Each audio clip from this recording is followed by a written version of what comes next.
bayan ng Hirona na sir. Hirona Tarlac. So ito yung kasi dating ano yan, right of way sana to, pero nabili na lahat ni sir yung bibigyan ng right of way doon sa likod. Kaya hanggang dito na yung property. So sa ngayon may bakod sa harap. Pero ewan ko kung hanggang siguro naman yan sir, habang hindi pa nabibili pinapapakura mo na. Depende yan no. So 3,333 square meter, more or less. More or less no sir.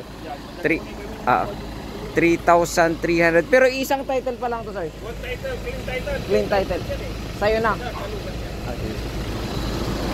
Yun, 3,333 square meter more or less. So clean title, blue title na siya. So hanggang doon sa mais tapos diretso pa. So parang ano siya may back to back road siya. Mayroon siyang farm to market road dun sa likod. Kaya parang ito ay back to back road. So kung ano yung boundary niya dito, ito na yon. Tapos doon nag-extend ng konti. So pero yun pa rin yun, yung bakod na yan, yun pa rin yung boundary niya. So pwede ito sa residential farm lot mga sir. Pwedeng taniman ng mais, gulay, ayan, kamote yan. So may mais, so pwede po kasi may farm to market road pa sa likod.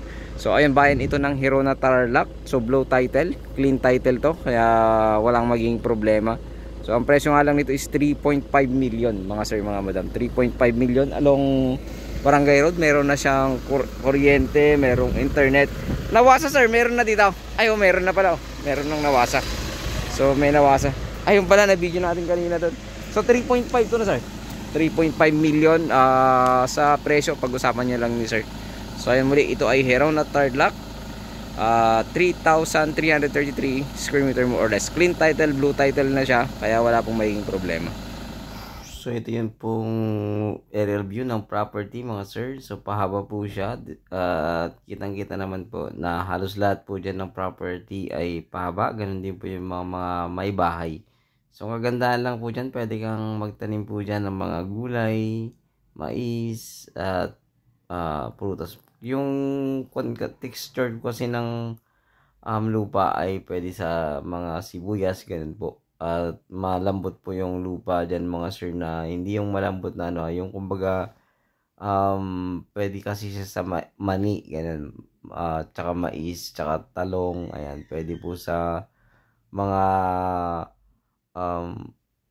mga matitibay sa init na maitatanim mga sir. So ayan po, makikitang-kita naman po na marami na pong bahay dyan sa part na yan. At the same time, mayroong nawasa internet at electric line. So 3,333 square meter more or less.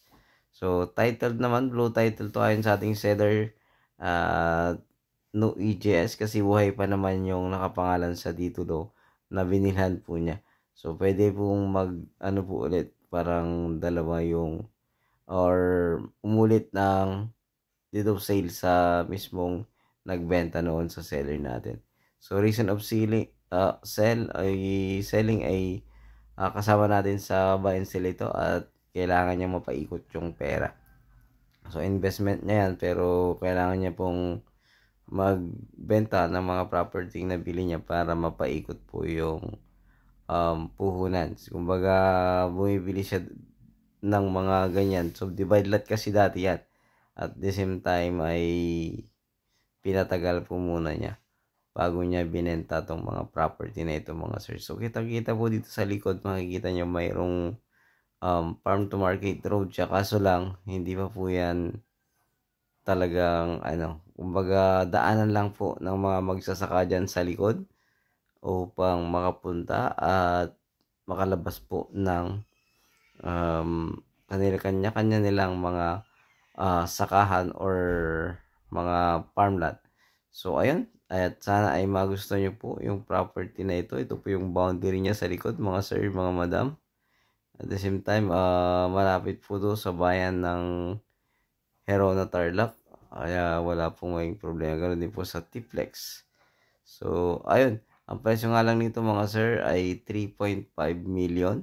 So kung negotiable pa, ay makakausap po ninyo ng personal ang seller pag gusto nyo pong makita tong property na ito mga sir.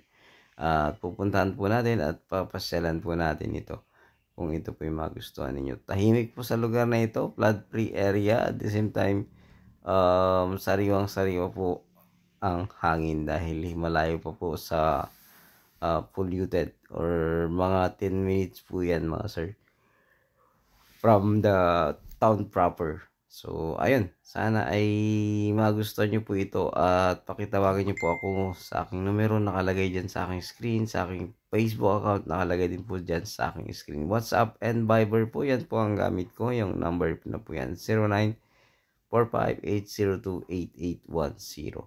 So Facebook account ko Joel Quaresma Bilmuro at pakipalo na din po, and paki-like and share aking mga videos sa Facebook and sa YouTube channel.